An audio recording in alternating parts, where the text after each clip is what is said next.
Good afternoon, everybody, and welcome to the second of our virtual ReTour series. This is taking us around the UK, and today we're supported by the BCO, as indeed we were for our first one. I'm Neil Webster of Remit Consulting, and your chair for the next 60 to 70 minutes. We've had two live events so far, and now the virtual one, as in the third of the series. And today we are levelling up by touring the UK's active travel facilities. You'll be aware, hopefully, of our work, our BCO report back in 2017. Last year, a review of 700 buildings of an occupier across the UK, and more recently, looking at helping to make a car-free site for a 10,000 employee organisation. Today is our first ever regional stage, which we're pleased to have a panel of presenters from British Cycling, Avison Young, Transport for Greater Manchester, Mediacity, Quorum Park and Brompton. So today we have quality and quantity.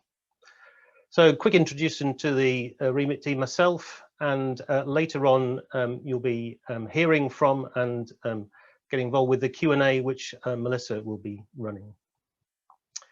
So as I said, this is the second of our 5 tour stages. After today, we'll be having another one about the UK, off to Europe, and then the rest of the world. If you do have any future projects that you'd like to have covered in our future sessions, please do contact us. There'll be a link at the end. So during the session, please use the question and answer forum to pop your questions in there as we go along. We might take some of those as we finish each individual session or presentation, or more likely we'll do them all at the end, and the panel can deal with them all. So please don't forget to tweet about today. It is #ReTourCycle. And as last time, we had 2 competition winners for the ReTour mug, and those will be finding their way across the UK shortly. And there'll be another competition today, so we need a picture of you in front of this session and out on Twitter, please, with that hashtag. We hope to finish around about 6:10, depending on how well we're going in relation to the Q&A. So without further ado, I'd love to introduce Scott Dougal of British Cycling. Scott is the head of communications there, and he's going to tell us a little bit about British Cycling's work and some of the facets in relation to workplace. So I'll hand over to Scott at this stage. Thank you. Hi there. Thank you, Neil, for the introduction. Can you see my screen? All good.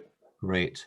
So I thought I'd talk a little bit about our relationship with HSBC UK, which is part of our reason for being involved in this evening's event, and then go on to talk a bit about why that has become particularly important over the last 12 months or so, and then go beyond that to do a bit of future gazing, really. So the purpose of what sets the partnership apart from other commercial deals, if you like, between British Cycling and HSBC UK is that from the off it was framed as a societal partnership. So this would be a partnership not about branding or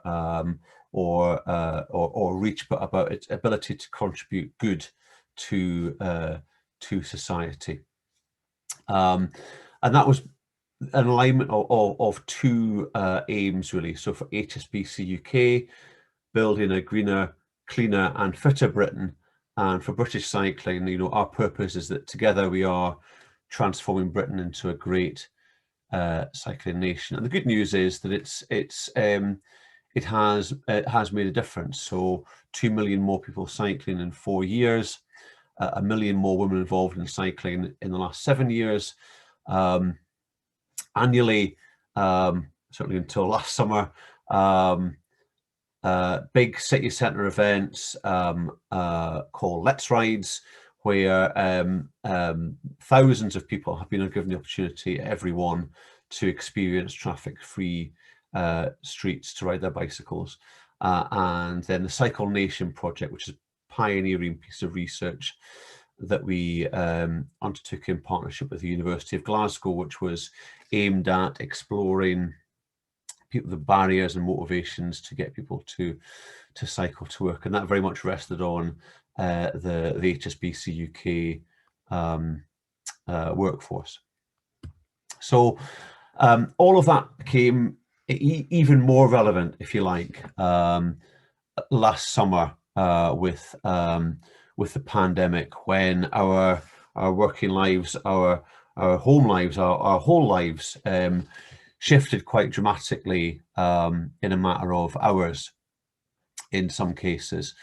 So we had practically the whole country, those not involved in delivering key services, working from home, so that the streets were largely traffic free in many cases, and critically, cycling being one of the few things people were permitted to do outdoors. And of course, that wasn't a coincidence. On day one of lockdown, we wrote to the Health Secretary, Matt Hancock, and encouraged him to include cycling in the list of daily permitted activities. Now, British Cycling as an organisation itself was under pressures like all organisations, but we tried to respond to that in a very positive way. So we created something called Let's Ride Local, which was aimed at encouraging families to get out on their bikes. And then from the moment that the Prime Minister started to encourage people to return to work, but to avoid public transport if they could, we chose that as our moment to respond to a moment of national crisis by providing people with encouragement and resources and advice to get on their bikes to get back to work. And Chris Boardman, with whom we work with very closely, he characterized it as a kind of a huge global real life experiment, and the results in this country are I think significant. So activity levels fell significantly, but 1 million more people cycled for leisure or sport.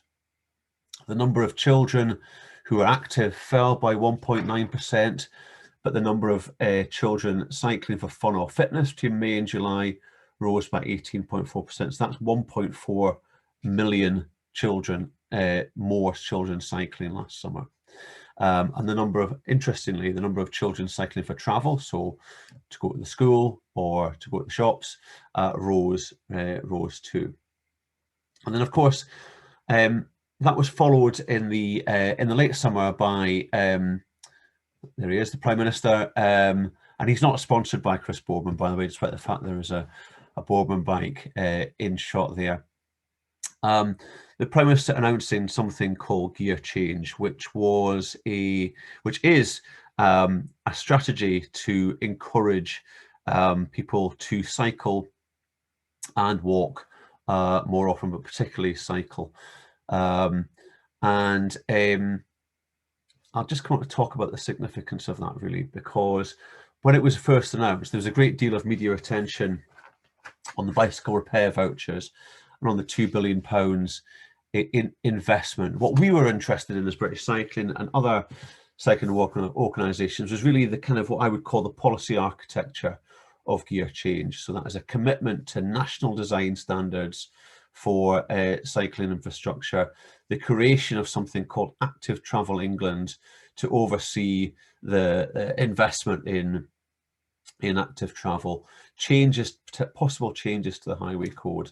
And they are things that if the government lives up to the courage of its convictions, then I think we can regard Gear Change as probably the most significant step forward in active travel, really, I think, perhaps in the last 20 or 30 years. And certainly that is how we see it. What's perhaps less well remarked upon is the role of WACA. So WACA, for those of you who don't know, is the Walking and Cycling Alliance. And so we are British Cycling, Cycling UK, the Ramblers, Living Streets and Sustrands. And we are, we work collectively to ensure that the active travel sector talks to the government with a unified voice. And what I have to say kind of landed in our lap from a policy point of view really was following Boris Johnson's ascent to become Prime Minister. He appointed Andrew Gilligan, who had been his cycling and walking czar in London, as his transport advisor, not his cycling advisor, his transport advisor. So that is across the whole transport sector. And with Andrew, we had a willing ear, I would suggest, in terms of our ability to influence public policy. So I think it's fair to say that within gear change, it isn't perfect by any means, but it is a great deal of what we as active travel organisations would have wished for. It hasn't gone completely smoothly.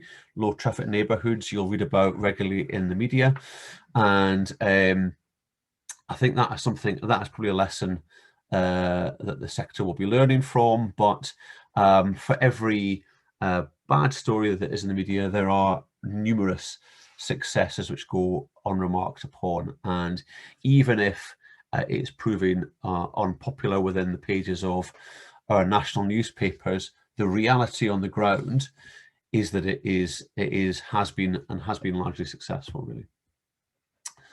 So what next? So we're obviously at an interesting period right at this moment. So no one, I think, really knows what the return to normal life really looks like, despite the government's roadmap. No one really knows what the world of work is going to look like, I think, for sure, a year from now. However, I think what I'll talk about from a British cycling point of view, from a public affairs, public policy point of view, our priority will be ensuring the government lives up to the courage of its convictions in gear change. This summer, we will be launching a second Choose Cycling campaign, slightly less relevant to this audience, but it will be focused very much on children and young people. That's partly because of what happened last summer, but partly because we believe that if you can make the case, it is easier to make the case for our streets to be safer, for children, young people to cycle, and you know, there are a few people who want children to cycle less often, and our view is if you can win that battle, you can win the battle for everyone else, really. So obviously we'll be watching the return to work over the coming months very carefully. Because I think it's reasonable to predict, certainly for the rest of the year, that with social distancing measures continuing to be in place, that public transport will still be an option that if people can avoid, they may choose to do so, and that means, from our point of view, is continuing to encourage and to help people believe that cycling for transport, whether they're going back to work in an office or not, is perfectly achievable. So if they're going into an office or into a workplace, they can do it. If they are staying at home, we would like them to consider cycling when they take the kids to school, when they pop out for a bottle of milk at lunchtime, or whatever, really. So so that's a very rapid overview. I'm afraid I haven't kept an eye on the time, so I apologise. No, that's fine, Scott. Thank you. Or under. No, we're okay. We're okay. And I think it's a great segue, really, because you take those slides down, Scott. We can hand over to Lydia. What we're going to do now is sort of go around the country a bit. So I think Lydia's going to be and George, sorry, are going to be able to pick up on some Birmingham examples through the eyes of Brindley Place. So over to you, Lydia and George. Thank you. I can see the slides. Carry on. Yeah, you can see them good. That's good. Always a good start. So as just said, myself and George work for Avison Young. We are the managing agent and the lettings agent for Brindley Place. We also, in normal times, have the pleasure of working there. We were asked, obviously, as this is a tour, to give you a little bit of a Birmingham context. So yeah, I think it's important to start with saying Birmingham's got a long history, love affair with the car. This is a city that until recently, 30,000 people were employed in motor manufacture. And, you know, habits and memories take time to change. But that said, Birmingham's Clean Air Zone will launch in June. It was supposed to be last year, but was delayed by the pandemic. Why is that relevant to Brindley Place? Well, it affects everything within the inner city ring road. So that's where we're located. It will affect the type of vehicles that can access. The City Council have been awarded money from the Emergency Active Travel Fund, and that has largely gone to temporary cycle lanes during the pandemic. City Council has also recently launched a new vision for the city, our future city plan, and a large element of that focuses on connecting the city core to communities and residents out in the suburbs. Again, why is that important? Well, for those of you that know Brindley Place, we're located just off a strategic arterial route, the A456 or Broad Street, as you may know it. And we're also located at the centre of the canal network. So for accessibility, for anyone coming from the south side of the city, it's really important, and especially in light of the measures that the council wants to take to make that journey more seamless. The city's recently introduced voice scooters. I believe they've had over 40,000 uses to date. We have a location for them at Brindley. And importantly, at a West Midlands level, the expansion of the Midland Metro, 1.3 billion investment. And in Q4, we will be getting our own stop. So I'm just showing you here where Brindley Place is on the south side of the city. And, you know, you can see that you can seamlessly go all the way up to Wolverhampton, and, you know, connections between Wolverhampton and Birmingham, notoriously quite challenging. Also ultimately be able to get out to HS2. And for the more lazy amongst us, such as myself, you can also get from Snow Hill or New Street straight to Brindley, even though it's only a 10-minute walk. But, you know, I think you can see the impact of what that does to our connectivity on the south side of the city is really important. George. Thank you, Lydia, and good afternoon, everyone. As Lydia touched on, I'm going to be sort of briefly talking about Brindley Place. Brindley Place was developed in 1993, so essentially 27 years ago. It's a 17-acre site that, as I say, was developed by Argent. There are 11 buildings on the site, which equates to approximately 1 million square foot. In normal circumstances, there are about 10,000 people working there at any time. Next slide, please. So just sort of focusing on the cycling element, of course, pre-pandemic, there were approximately between 500 and 1,000 people cycling in every day. We've actually carried out a couple of surveys, but one of the surveys that's come back suggests that post-pandemic, this will double to circa 2,000 people a day, which is obviously very positive. And Lydia kind of touched on these, but the reasons for this, as she mentioned, one is the clean air zone coming into Birmingham, which is effectively a tax of £8 per day for per car. That obviously doesn't affect every car, but it will affect quite a lot of people.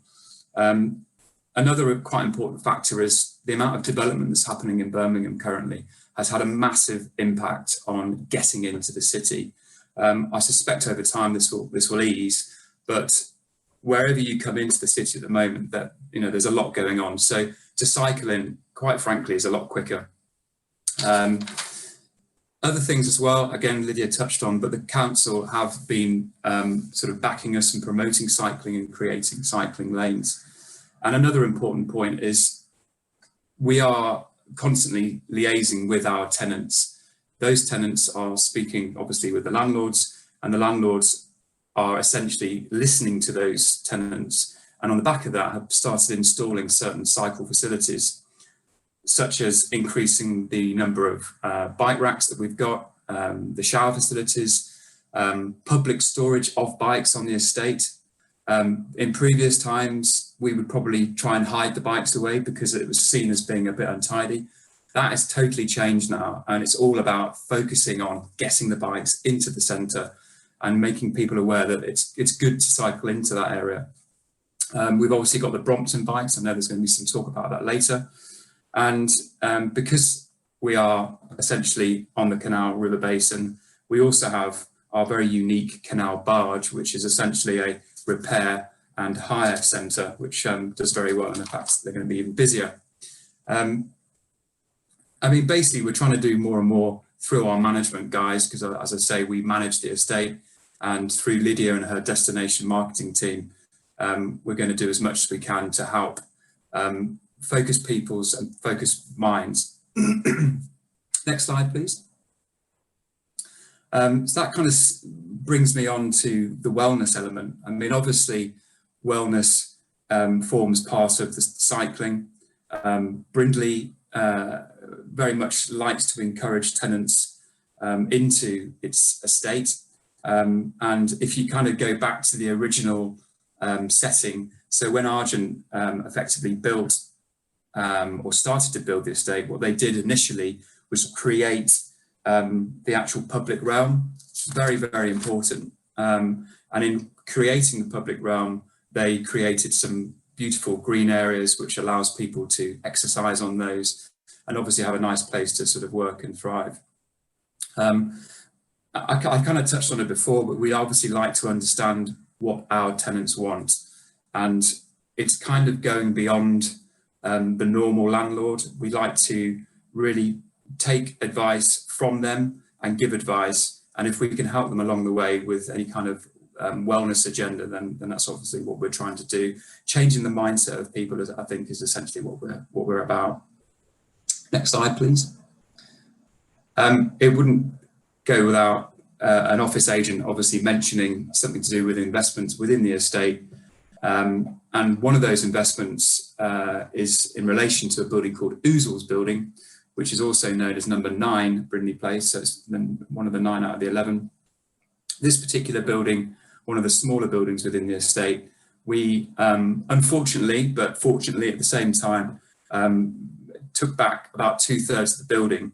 Now, as part of that, we decided that it would be absolutely beneficial. And again, listening to the stringent sort of requirements of tenants, we not only refurbished the offices to a very high spec, along with creating a double height reception, which you can see in that picture there, but most importantly, picking up on amenity. Now, obviously the estate has a lot of amenity, but within the buildings, we've created, as part of the £4 million refurb, but extra cycling facilities, extra showers, a drying room, other breakout areas within the space, and most importantly, we tripled the size of the cycling bays within the car park.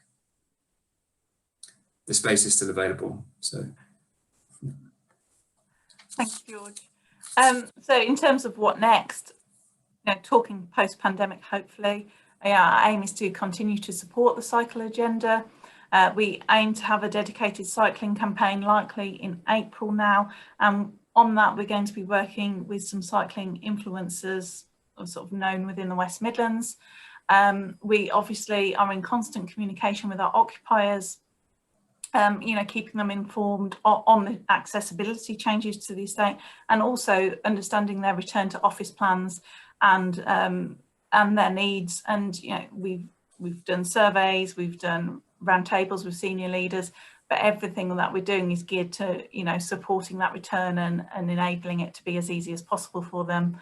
There will be other campaigns. We had a Rediscover campaign last September, which was very successful, and we're going to rerun that as well to support our retail occupiers. Increase the use of green space obviously has been a massive thing throughout the pandemic, and that's looking at something that's something we're looking at carefully and how we could potentially expand it. Obviously, the metro launch in Q4, that's going to be a really big thing for us. And just generally, we will be monitoring how people access the estate so that we can continue to inform our future strategy and make sure everything is right for our occupiers. Thank you. Thanks very much, Lydia. So I'm really taken by the surveys that you've done there, and what seems to be an uptick in active travel, particularly post lockdown. Whilst the other slides are coming up, there's a poll coming up, but also could I just encourage people, I think you may have arrived late, those who are asking questions in the chat, but if you could ask the questions in the Q&A, please, and then Melissa will be able to coordinate them, get them back, and we don't want you missing out on them. The chat's fine, but please, questions in the questions section.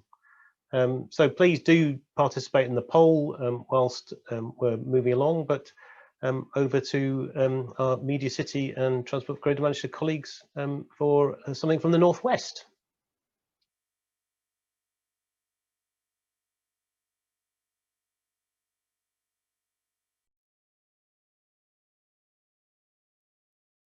Sorry, just trying to unmute myself and moving the slides along instead. Can you see that? Because I've got two different screens, so I'm seeing slightly different things. So I'll assume yes. We're good. So, yep, I'm from Transport for Greater Manchester, TFGM. We're here, Lee and I, today to talk about something quite specific, which is effectively the Cycle Hub programme in Greater Manchester. So this started development-wise, it was actually through Local Sustainable Transport Fund, for those people that remember that, back in 2011, and it was part of a commuter cycling project. So the first two hubs opened in 2012, which isn't Mediacity, and then in subsequent years after that, we opened a number of them. There are actually 14 in existence at the moment across the region, the majority of which are located at transport interchanges. Most of them were based on the idea of people making a short journey from their home to their nearest key transport hub and then travelling into Manchester city centre, for example, on the tram or the bus or the train. Mediacity does technically form into this category as well because it does have a Metrolink stop there. So there are two different types of hubs. I won't go into lots of details. I'm sure if anyone wants any of this, they can ask afterwards. Essentially, we've got standard, which is the picture you see there, and also on this one, that's pretty much what most of them look like, but they all do vary depending on their location, any sort of planning restrictions that were in place at the time, use of existing buildings, etc., etc. So that's the standard, and then the premium hubs, of which Mediacity is one, essentially just means that they have a lot more space and they also have the option of shower and changing facilities. All of them are run through a membership system which is compatible with our other membership systems for the tram, and a swipe card access. And so I'm going to hand over to Lee, who's going to talk you through the specifics about Mediacity. Thank you, Rachel. Good evening, everybody. My name is Lee Howarth. I'm the Legal and Commercial Manager for the division of the Peel Group, which is responsible for the development and management of Mediacity UK, which is located in Salford, Greater Manchester. A key part of my current role is managing transport and travel planning at Mediacity. This involves liaising with all of our major tenants and key stakeholders. For those of you who are not familiar with Mediacity, it's an international hub for technology, innovation and creativity. There's over 250 businesses which call it their home. We have many global brands such as the BBC, probably the most well-known. ITV have presence there, Doc 10 Studios, and there are many up-and-coming names. We have over 8,000 residents and workers at Mediacity. And as a destination, it's very well connected, has a fantastic transport network. There are around 950,000 annual Metrolink journeys are made to and from Mediacity, with passenger numbers growing year on year. In addition, a further 500,000 passengers use stops very close to Mediacity. Last year, the Trafford Park extension of the Metrolink which is located just across the Manchester Ship Canal from Mediacity, added significant access links to several South Manchester destinations. With its accessible sort of pathways, dedicated cycle hub, Mediacity welcomes cyclists with open arms, really does. There's around 12% of workers arriving at Mediacity by bike, and we currently have around 650 cycle parking spaces across the site, plus cycle storage inside our 4 residential buildings.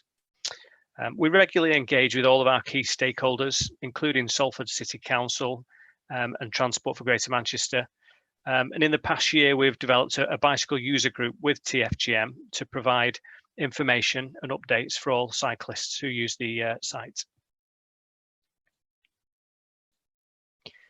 TFGM and Peel collaborated to procure and deliver the cycle hub at Mediacity. It was opened in 2015. It consists of a bike storage hub and an amenity block, which are effectively 2 separate structures incorporating adapted transport containers.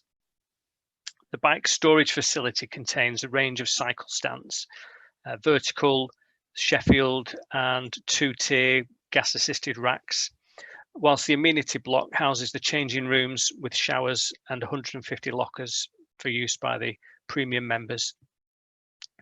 As you can imagine, with over 3,500 workers based at Mediacity, the BBC are the predominant users of the cycle hub. And as a team, we liaise with them and their campus operations team quite regularly to ensure that the cycle hub services are delivered in line with all of the agreed standards that we have with TFGM.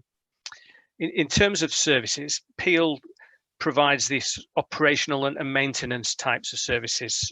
So this includes security, monitoring CCTV, PPM and reactive maintenance of all of the assets and equipment, cleaning and the annual risk assessments. TFGM provides membership administration, revenue accounting, managing customer access, signage and branding. Just a final point before I hand back to Rachel. Mediacity last year, the end of last year, we went through an accreditation with Cycle Score, which assesses the infrastructure and services, and it was awarded a platinum rating, which was a great success for the team all at Mediacity. I'll hand back to you, Rachel.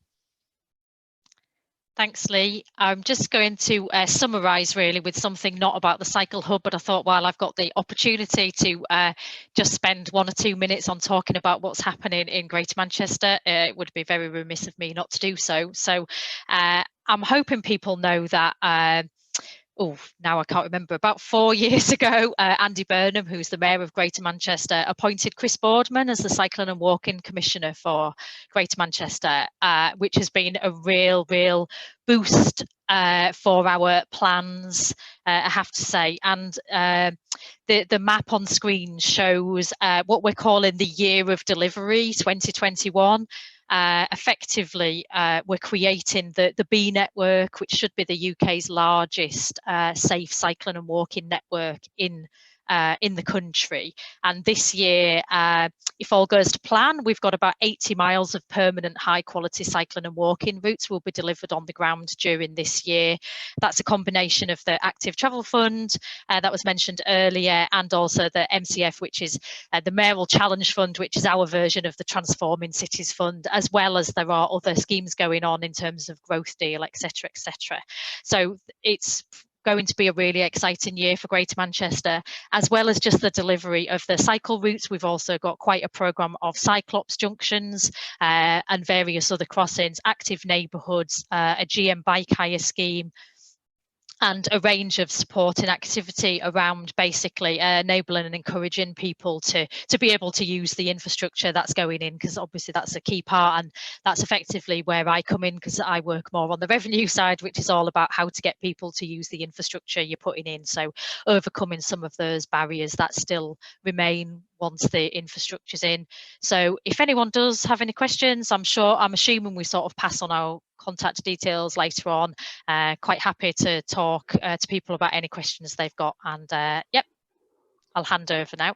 Well, so the answer to that, Rachel, is that if anybody's got any details to follow up afterwards, there's a slide at the end where you've got contact details, and anybody wants to make contact with any of the panel, please do that through that. So whilst we hand over from Manchester to Newcastle, just a couple of observations from me. I think what I'm hearing so far is, compared to when we produced this report back in 2017, we've got much more of a mixed economy now in terms of, let's call it cycle parking.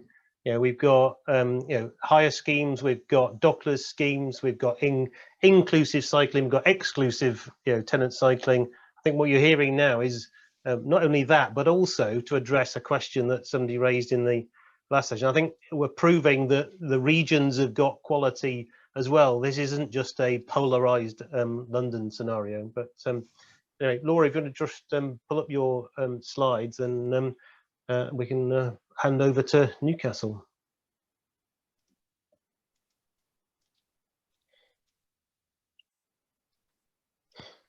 Can you see that? Okay. We will in a minute, I think. We do indeed. Thank you. Can you hear me okay? Yeah. As well. Carry on. Okay, right. Sorry. It's okay. Yeah, so I'm Laura Kerry. I'm the tenant and travel advisor at Quorum Park in Newcastle. I actually work for Knight Frank, but I'm permanently based at Quorum Park, and I have been for nearly 13 years. I just started off initially for a year writing a travel plan, and it's became sort of integral to the business park to promote sustainable travel, and that really helps us to attract new tenants. The business park is about 1 million square foot. We've got 16 office buildings, and we're home to a lot of headquarter functions, smaller offices, anything from 6 people up to 1,000 people. We've got sports courts, retail development, a nursery, that kind of thing. So we are based slap bang in the middle of the A1, this side, on the A19 that side. Very good road links, very good public transport links with the metro that runs throughout Tyne and Wear. This metro station is less than a mile from the park. I mean, that actually brings a few problems, because there isn't a lot of congestion in the northeast compared to the other areas of the country, so there isn't a huge stick to encourage people to cycle. However, we are surrounded by lots of chimney pots. This is the city centre here, this is the River Tyne. We are edge of town rather than out of town, so we're not stuck out on a motorway somewhere. There is a lot of potential for people to cycle and walk into work.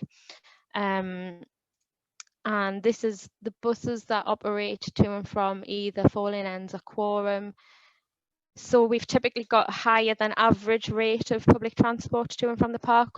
Obviously, not compared to the city centre, but compared to other sort of out of town developments, we have a higher than average amount of people travelling. So we have already in place, before COVID-19, we have a pool bike scheme with hybrid and folding bicycles. We have regular bike maintenance checks, and I'm just going to quickly show you something. I thought it would be easier to do it. Oh God, sorry, this way. Can you see this? So this is Dave, our Dr. Bike guy.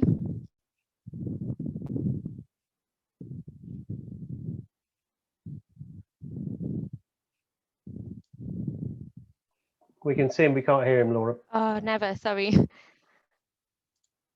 Oh, never mind. Well, anyway, sorry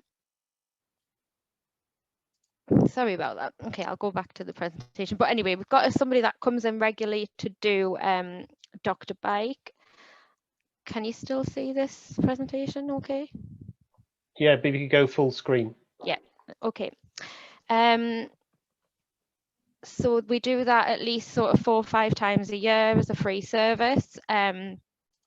That's where he sets up in our sort of events cabin. This was actually in February, a couple of weeks ago. So we still have people bringing the bikes in all throughout the year. That's one of our hybrid bikes that we rent out. We have in the past done like 15-minute sort of short e-bike test rides with one of our partners at Ride Electric. We have an on-site team who use bikes to get around the park. So we have the security team, ourselves. We all sort of set a good example by going around on bikes. I give out route planning advice using the excellent regional cycle network that we have. There's lots of good maps for the Northeast. And we have annual organised group bike rides, and I actually am a British cycling volunteer as well, so I was involved in the breeze rides from the beginning and quite actively try and encourage people to cycle. So that's an example of some of the rides that we do locally. We've got a bicycle users group. We do have a barbecue area on site. So at the end of the rides, we sort of provide lunches for people. And we do a big ride each year where we try and encourage people to cycle throughout the summer months to sort of build up to a big ride at the end of the year. So we send out a monthly update on the bicycle users group. We've got standard covered cycle parking facilities and changing rooms. This is what it sort of typically looked like before COVID. I'll come on to what we've installed throughout lockdown. It's still pretty good facilities. We have enough cycle parking for 10% of people to cycle to work. Before lockdown, there was about 10% of people actually cycle to work on site, but not every day. So they might cycle one day a week or a couple of days a week. Typically on an average day, we have about 1 or 2% of people cycling. So there's obviously, you know, a lot more potential. We need to get those bike racks filled up. So we do regular posts on social media. We've got like Facebook and Instagram for people working on the park. We've got a weekly hub update which we send to tenants and a monthly e-newsletter. We have reconditioned bike sales in partnership with another charity that we work with called What Bike. We've worked with North Tyneside Council to lobby for better paths and crossings and things. So there was already a lot of stuff going on before COVID-19, but it's given us a bit of a chance to kind of reassess what we can do and really try and sort of use this opportunity where there's been a boom in cycling. So obviously we've had more flexible working patterns and home working. There's less pressure on the car park, which has given me a lot of spare time because I deal with all of the sort of park and management as well.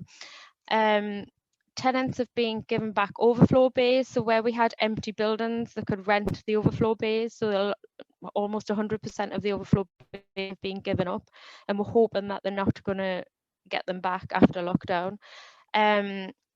We've had single car occupancy while travelling to the office during lockdown, but when we've done surveys, a lot of people have said that they'll go back to what they were doing before, which is really encouraging.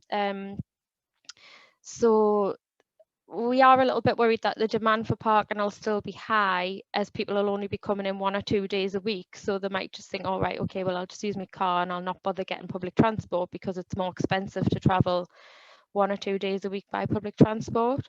So we're going to try and encourage those people to at least try and think about cycling one day. There's less bus services at the minute and there's a bit of a fear of using public transport. Bicycle ownership has increased and there's more emphasis on an active lifestyle. So we're just doing everything we can to try and sort of use that as an opportunity. We did a survey recently, and before lockdown, 75% of the workforce were coming to the park 5 days or more a week. In lockdown, it's only 15%, so we went from having around 7,000 people a day on site. We've currently got around about 1,200, and they're predominantly key workers in call centres. When we asked how many days they were going to be coming back, interestingly, only 30% said they're going to be coming back 5 days a week, and the rest will just be doing 1 to 4. So that'll be great in terms of managing car parking and things like that.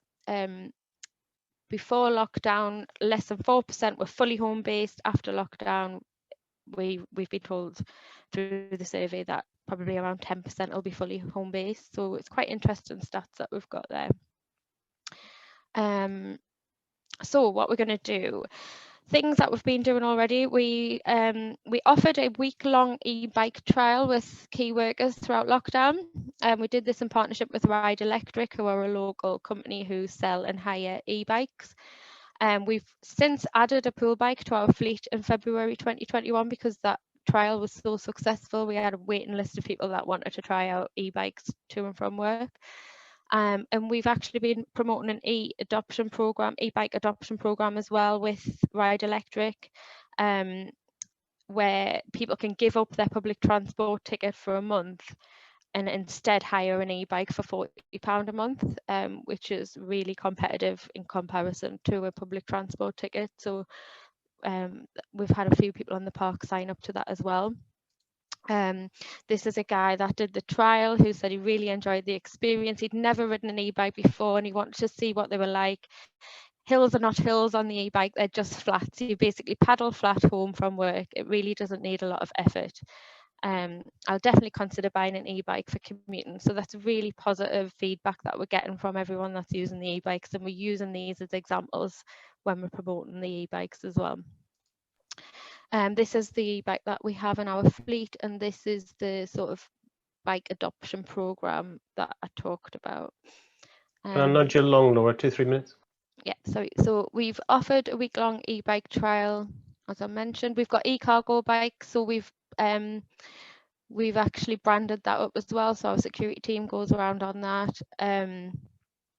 We've converted a disabled toilet into a unisex shower room, and we've installed a drying cupboards in the changing rooms, and we're looking to get some sort of eco-friendly products and possibly a towel service as well in one of the buildings that we manage.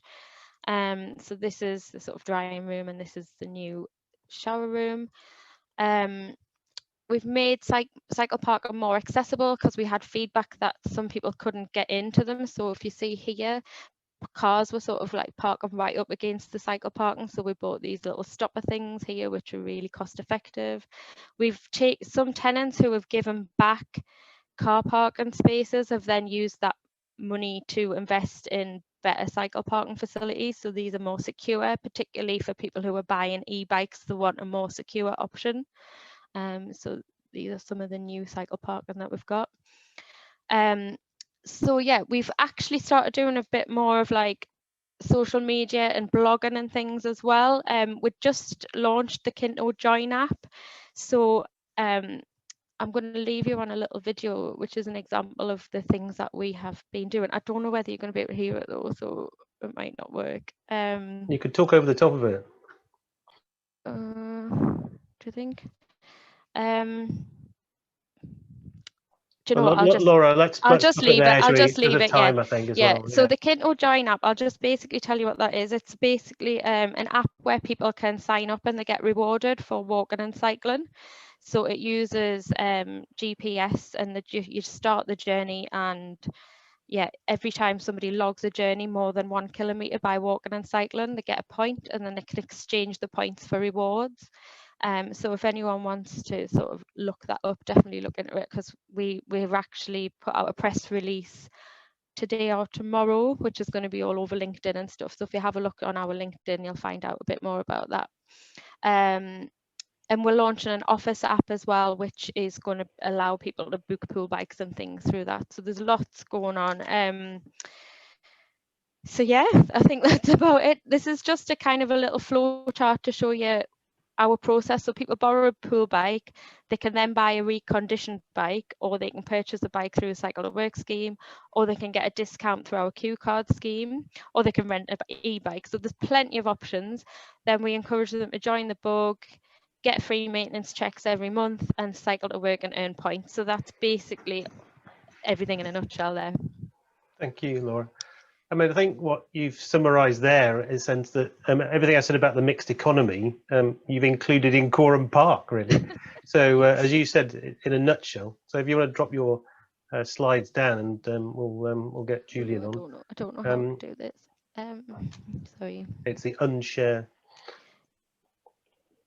I shall bully my way in. That's a good way of doing it. That's a good way of doing it, Julian. There we go. So there's a poll going to come over the top of you, I think, as well, Julian. Don't be distracted by it. So thanks to Julian, and over to you. Excellent. Hello, everyone. I'm going to take you through something we did called Wheels for Heroes. Before I start, let me just give you a little bit of background. I'm talking regarding Brompton Bike Hire on behalf of Brompton Bike Hire. And for those who don't know what we do, we work with local authorities, property developers and property owners to kind of try and develop modal shift through shared micromobility. We've got around about 60 locations around the UK, 65 actually. Interestingly, I'm promised not to sell, but I will say we have a dock in Brindley Wharf, which people who are in Argent buildings get free membership to. So the guys from Brindley Place might be interested in that one. Speak to me afterwards and I can sort you out with the free memberships for that, so you can make use of something that's already there. I'm going to try and keep to time today as the tail end Charlie, but please shout at me if I'm moving too long. This was what I can only describe as the accidental campaign. We didn't actually set out to do anything special.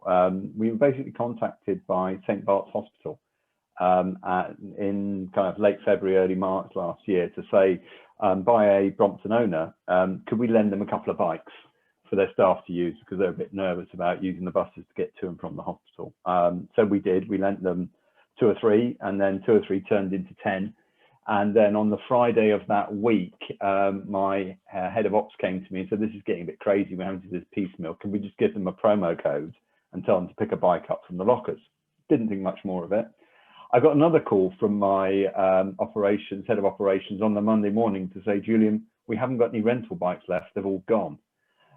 What we hadn't appreciated is, and those who are laughing at my daftness will understand why, we didn't realise that the NHS staff have these huge WhatsApp groups. So the code that we shared with what we thought was St. Bart's Hospital quickly went viral across the NHS, and everyone as far north as kind of Manchester and Liverpool and all the way down to Portsmouth were merely using this code to get hold of our bikes. So we suddenly had our entire rental fleet out on loan to the NHS, which was fantastic. But it was over 1,000 people had registered that code, and literally every single bike that wasn't already out with one of our customers was out with the NHS. So we thought we needed to do something about this, and we started a crowdfunder to raise some money to build some more bikes to lend to the NHS, and we part funded it ourselves. I have to say British Cycling via the Better Places fund put some money towards it as well, and we managed to build just over 700 bikes. It's actually 712. That still wasn't enough. So we trying to figure out what to do next. So what we kind of did was say, okay, look, everyone in the NHS can have a Brompton bike, a Wheels for Hero Brompton bike, to borrow for 30 to 90 days. And if anyone asked me why that varied, it depended on how nice people were from the individual hospital trusts when they were asking to work. The end result was we had, out of over 3,000 people registered, just under 1,500 people take hold of a bike. At the end of that initial free period, we said, well, okay, some people want to keep hold of the bikes, but that's not really fair to people who haven't had one yet. So what we do is we say, if you pay kind of the maintenance fee for that bike for up to 90 days, you can hold on to it for another 90 days. And that was about £15 a month, so 50p a day. So that was the cost of keeping the bikes on the road. What shocked us was how many people said, actually, yes, I'll keep hold of the bike for another 90 days. So this kind of made us think, well, what's actually going on here? Because we thought people were using the bikes because they're free. But we weren't expecting this many people to say, yes, I'll keep hold of it and pay for it. So we thought, well, maybe we've kind of stumbled upon something that's generating modal shift. So what we then did is said, right, we worked specifically with St. Bart's, our initial partner, and said, let's go to the staff and say to them at the end of the 90 days, right, let's transition you onto something permanent. So whether that was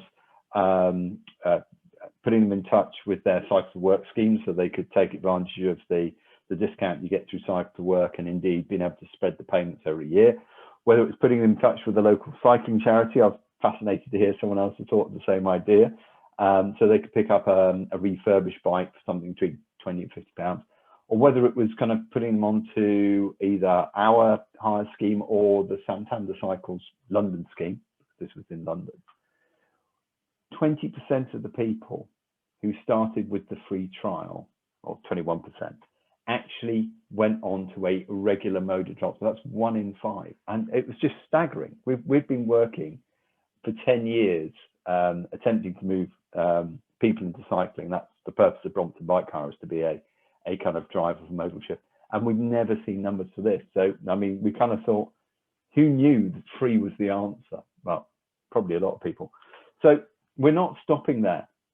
And we're actually moving on to do more things with this. And we're looking to kind of replicate this at several different levels. So on one level, we're working with local authorities to kind of look at targeting specific groups who have a low propensity to cycle and kind of replicate this funnel. Another one that we're working with is major office developments to kind of replicate the same thing. And we're talking to people like Sony, Lloyd's, actually off the back of a call today, a group of shared office spaces called Fora. And we're going to just trial whether we can replicate this to kind of get people to shift permanently to cycling. But also, and this is one that's really kind of dear to my heart, is housing developments, and specifically social housing developments. And the reason why that's so interesting is the lowest propensity to cycle is actually people in low income households. And the big irony is actually in terms of financial viability, often cycling is the most affordable way for people to transfer around. So, you know, we really want to make this even bigger and better. And we sincerely believe that it's actually these soft initiatives that kind of fold around some of these infrastructure initiatives that we've seen at Manchester, at Mediacity, and Laura and Lee's fantastic stuff that they're doing. If you can fold these soft initiatives around them and give people an opportunity to learn what it's like to live with a bike. Because I think it's one thing to say to someone, have a bike for a day, but that doesn't really inform their decisions. If you give someone a bike for a month, they can really go away and understand whether that's a shift in travel that they can do. And I don't really propose to say much beyond that, other than to say thank you. And hopefully some of the stuff that the other speakers have spoken about has inspired you to look at doing something different yourself. Thank you, Julian. And I think that sort of, in a sense, is brilliant as a finisher, because BCO, who've been supporting this set of webinars, also have a link to the NHS as well. I mean, many have, obviously, but it's a great link. I've got a load of questions, but I think Melissa can pick up on those that are coming out of the chat and any there, and I'll come in at the end. So over to Melissa. Thanks, everyone. That was so interesting. It's so interesting to hear what you're doing kind of all over the country and the different kind of initiatives.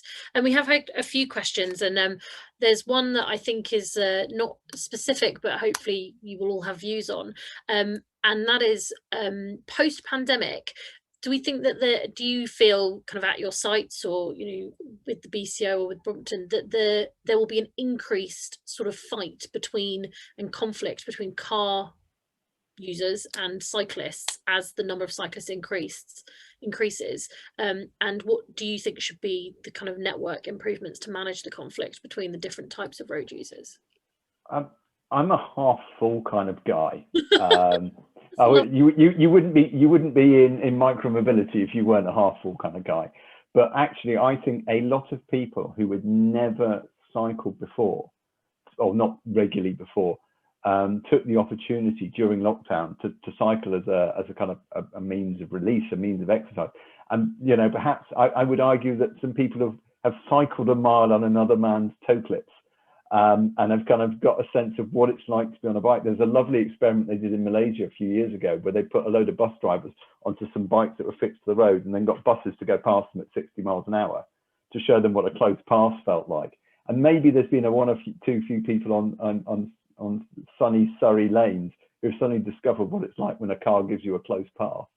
So no, I mean, I'm a great believer in actually that there's no such thing as cyclists being idiots or drivers being idiots. There's bad people who ride, and there's bad people who drive. And I'm hoping perhaps this little bit of mixing has broken down a bit of that tribalism. So I'm an optimist. I believe that this is actually going to perhaps improve the way people share the road. Thank you. Scott, I can see, sorry, Neil, I've just taken your role, but I could just see Scott's little hands gone up. Yeah, Carry on, Melissa. I'm like Julian, very much a glass half full person as well. And I just, you know, that 9 out of 10 British cycling members also drive a car. So the idea that we are delineated by our mode of transport is wrong. But I think, you know, to the questioner's point, you know, we all have a shared interest in more people cycling, whether we choose to cycle ourselves or not. If we drive a car, the more people cycling means our streets are less congested, so it is actually easier to get around. And I would rather drive around Copenhagen than Manchester, much as I love the city that we work in any day. You know, if we have to use public transport, the more people cycling means more space on public transport, and the more people cycling, the more cleaner, greener our towns and cities are. You know, it is absolutely something which we, whether we choose to cycle ourselves or not, we have a shared interest in making it possible for more people to do it. Thank you. I didn't know cyclists were so half full kind of people. Very nice. Absolutely. Maybe it's just Julian and I don't know. Yeah. No, I consider it a mode of transport rather than a lifestyle choice, which is probably why my attitude is a bit more laissez-faire. Right. Okay. So I'm just going to bring us to the next question because we've got a few and I know we don't have a lot of time, but one of the questions that's come up a couple of times is about Voi e-scooters, and I think Lydia, you mentioned them at the beginning, but is there a general thought, I mean, Lydia, if you'd like to start, if you do have an opinion, but do we think they'll become more popular post-pandemic? And then do you think you'll have to change any of your facilities to accommodate them, or is it the same if it's an e-scooter or a bike? I think they will become more popular. We another location we worked with in the summer was Northampton. Also had a trial, and they were really popular there. I think it's been different in Birmingham because Birmingham's been so quiet at the moment. Yeah, I'm surprised the figures are so high in that short time, but I'm sure it will increase. I think, yeah, it'll probably lead to a few issues, perhaps of, for example, in public realm. Will they be allowed if it gets too popular? But yeah, in answer to the question, yeah, I'm sure it would increase based on what we've seen so far. Rachel, are you thinking about them in terms of the future hubs, for example? Well, Lee's probably a better person to talk about e-scooters than I am, actually, because we are involved in some trials at the moment, but one of them is in Salford. So, Yeah. And I know that Lee's had some involvement with that one. So it's timely, really. This week we've just launched a scheme with Lime e-scooters. So we're joining up with Lime, collaborating with Salford City Council, TFGM, and the University of Salford. They're sort of located at destinations around student campuses and the various student buildings. Mediacity is a home to the University of Salford for its digital campus. So we've joined up with that. So yeah, it literally launched this week. So see how that goes. Great, thank you. It's really interesting. Some of the other questions that I've got, another one that's come up that's actually very interesting is about integrated transport systems. Quite a few of you have talked about how good your kind of public transport is to get to sites, but maybe that last bit, you know, is less difficult. That's what I've found from kind of previous clients and things, is that, you know, it's great if you live really close by, but what are your thoughts on kind of integrated transport systems, and how can it be made easier to sort of do that last mile biking? I know that Brompton has a solution with its lockers, but so is that what your hand is up, Julian? No, not exactly. I mean, I think the area that's really interested is actually starting from a point of integrated transport. So there's been a lot of work over the last 2 or 3 years, first of all with something called MaaS, which is Mobility as a Service, which is a software solution. But then there was the realization that a bit like strawberries and cream, you can't really enjoy one without the other, and you needed the hard infrastructure to go behind it. So now there's a growth of things called mobility hubs, macro and micro mobility hubs, which gives you the infrastructure to support something that then kind of plans routes. And I think it is very important to think about transport as a joined up solution and not micro mobility and buses and trains, because that's not how the world works. And actually, when it comes to journey planning stuff like, and yes, and then we have a massively unfair advantage that our bikes fold up and fit on everything else. But I know, Yabu sucks. That's life. But you know, we do see that by working collaboratively on these things, you get much more power. You know, ultimately, like you said, for a lot of people, the office and home, it's not a cycling distance. However, cycling to the train station, taking the train into the centre and then cycling to the office, that's very possible. So I think, you know, more kind of joined up thinking of that, more spaces for bikes that don't fold up on trains would be a really good initiative as well. Much as it pains me to say it, there are other bikes on the market and they should have their place on public transport as well. I mean, in some countries, they even have bike racks on buses. You know, why is that such a hard initiative for us to follow on? It's not like it's taking up space from the passengers. Anyway, that's my view. Thank you. Okay. I'm aware of, conscious of time, so I'll do it with a wrap-up question. So it's a quick fire one to everybody. I'd like a quick comment in relation to sort of things that you're doing in relation to accessible cycling. I think you'll all be aware of, you know, different forms of transport getting in. So just quickly around what's happening in that sphere wherever you are.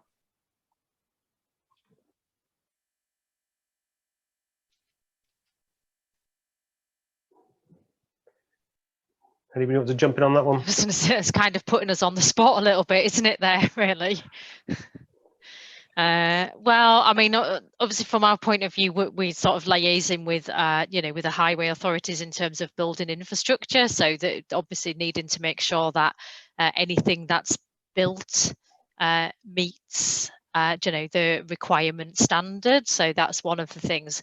We're still needing to explore further, really. We have actually the first of our sort of GM-wide stakeholder meetings in a couple of weeks' time around exploring barriers to cycling from different groups, one of those being people with disabilities and impairments, as well as sort of other demographic groups. So at the moment there are lots of pockets of interesting work going on in GM, as I'm sure there are in lots of other places, in terms of, you know, removing barriers to infrastructure, but also looking at accessible cycles. E-bikes, I think, is an interesting thing that's obviously taken off and does allow for a lot more people to cycle than had previously thought.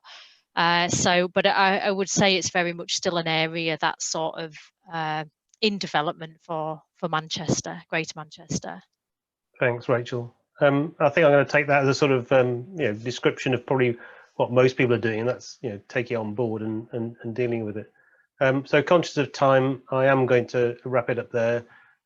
So a huge thank you to Scott, Lydia, George, Rachel, Lee, Laura, and Julian. But also thanks to everybody out there for joining us today. So I've got running over slightly, but I hope you found that good. Please do tell your friends, and on social media as well. They're your friends as well, of course. Next time we're out on the 31st of March, same time, and we're covering other parts of the UK, hopefully Bristol, Brighton, Ware in Hertfordshire, plus Glasgow as well. If you've got any projects that you think could be covered in that, do let us know. Details will be following. And there is link, obviously will appear at close down, as I've said. Slides will be available, and we're going to be doing a write-up on the website. So I'll say thank you to everybody, chapeau, and if anybody is joining Dame Sarah at 6:30, enjoy that session as well. So thank you everybody, and cheerio.